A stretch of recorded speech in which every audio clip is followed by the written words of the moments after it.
Good morning all of you. Today I am going to give presentation on the topic Autodesk Maya and its interface.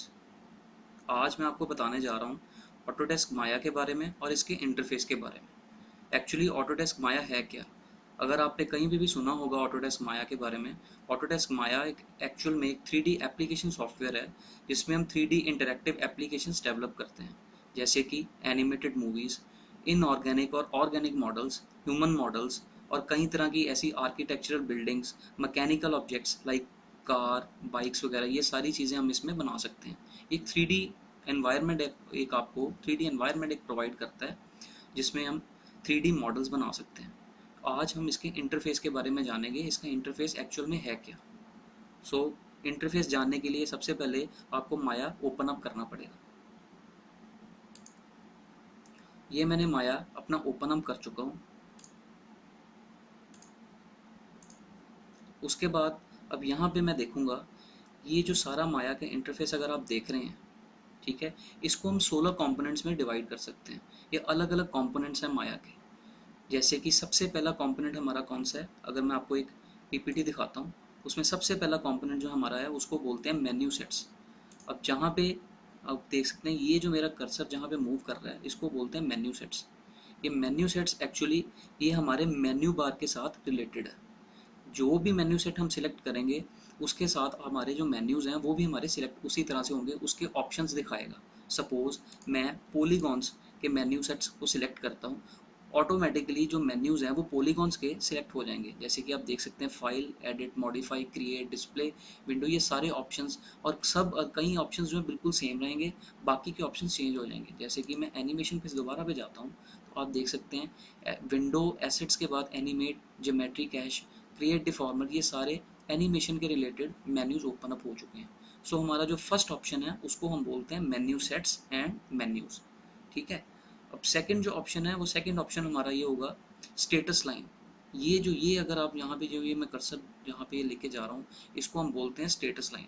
ये actual में status line है। Status line से हम क्या कर सकते हैं, डायरेक्टली न्यू सीन को क्रिएट कर सकते हैं, अपने फाइल को सेव कर सकते हैं, ओपन अप कर सकते हैं फाइल को, और ये सब अदर ऑप्शंस हैं जो हमारे काम के रिलेटेड आपको यूज़ करने होंगे। ये कुछ रेंडर की प्रॉपर्टीज़ हैं, ये हमारी ट्रांसलेशन एक्स, वाई और जी, ये तीन ऑप्शंस हैं जो कि हम यूज़ कर सकते हैं इसकी प्रॉपर्टीज़ ओरिएंटेशन चेंज करने के लिए अपने ऑब्जेक्ट की।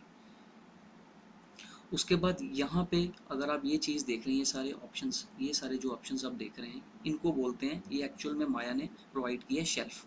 ये शेल्फ हमारे काम करने के तरीक़ों को ईजी करने के लिए शेल्फ हमें प्रोवाइड की गई है, क्योंकि हमें बार बार यहाँ मेन्यूज़ में जाने की ज़रूरत नहीं है। हम डायरेक्टली अपने मेन्यूज़ खुद क्रिएट कर सकते हैं by clicking on the shelf.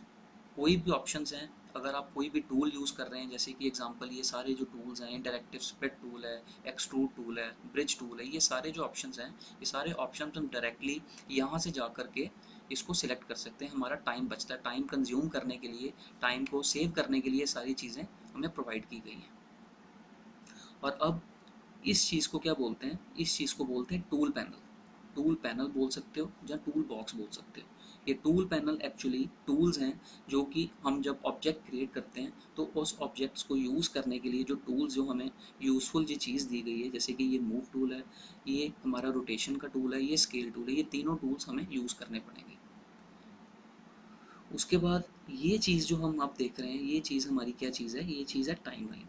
ये टाइमलाइन एक्चुअल में ये चीज़ है कि टाइमलाइन एनिमेशन के वक्त हमें टाइमिंग डिनोट करने के लिए हमें टाइमलाइन प्रोवाइड की गई है। वैसे बाय डिफ़ॉल्ट इसका जो साइज़ है वो 1 से लेकर के 24 फ्रेम्स तक का दिया हुआ है। और इसको, इस चीज़ को, इस बार को बोलते हैं रेंज स्लाइडर।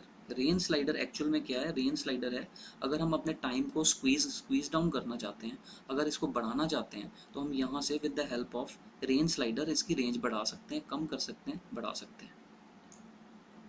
और ये हमारी है कमांड लाइन। ये एक्चुअल में अगर अब इसमें कई तरह की कमांड्स यूज़ करते हैं, जैसे कि इसमें जो माया है जो बेसिकली मेल की कमांड यूज़ करता है, ये उन लोगों के लिए जो with the help of programming इस सॉफ्टवेयर को रन करना चाहते हैं, जो जैसे कि हम मैनुअली यूज़ करते हैं। जो लोग इसको ग्राफिकली नहीं प्रेजेंट करने के बावजूद अगर इसको प्रोग्रामेटिकली यूज़ करना चाहते हैं, उसके लिए ये हमें कमांड लाइन प्रोवाइड की गई है। और अगर इस चीज़ को देखा जाए, यहाँ पे इस चीज़ को यहाँ पे बोलते हैं हेल्पलाइन।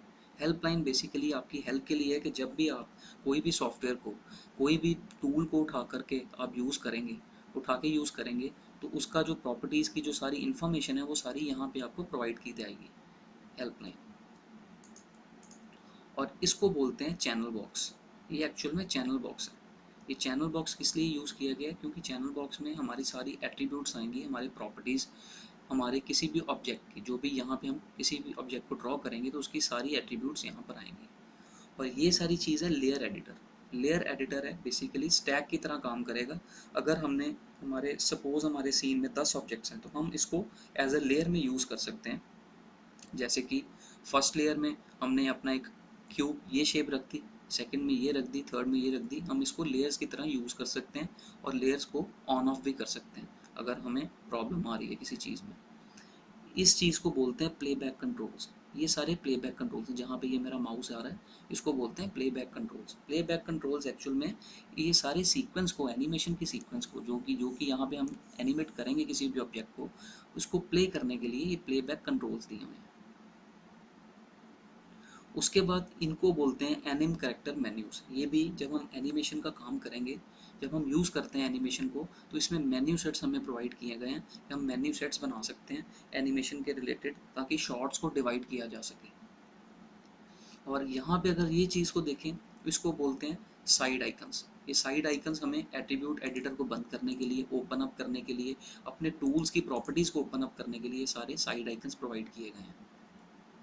और अगर आप ये चीज़ सेंटर वाला पोर्शन ये जो देख रहे हैं, ये सेंटर वाला पोर्शन है व्यू पैनल। ये एक्चुअल में व्यू पैनल है। ये व्यू पैनल नहीं है, एक्चुअल में माया ने हमें बाय डिफ़ॉल्ट कैमरास प्रोवाइड किए हैं। जैसे कि ये टॉप व्यू, ये हमारा पर्सपेक्टिव व्यू, जो कि जहाँ पे यहाँ पे एक आउटपुट हमें नज़र आएगा, जो कि जब भी हम एनिमेशन का काम करेंगे कैमराज में, जब हम काम करेंगे तो ये सारा हमने जो आउटपुट देखना है वो पर्सपेक्टिव व्यू में देखना है। ये हमारा टॉप का व्यू। अगर आपने टॉप एंगल से किसी चीज़ को देखना है तो टॉप का व्यू हमें प्रोवाइड किया गया है। अगर हमें फ्रंट से देखना है किसी चीज़ को तो फ्रंट का दिया गया है। अगर हमने साइड का देखा है तो साइड का प्रोवाइड किया गया है। तो ये सारे, इसको बोलते हैं सारे को व्यू पैनल। और ये सारे जो कंपोनेंट्स है यही इंटरफेस के बेसिक सारे पार्ट्स हैं। So thank you very much आपसे इंफॉर्मेशन शेयर करने के लिए।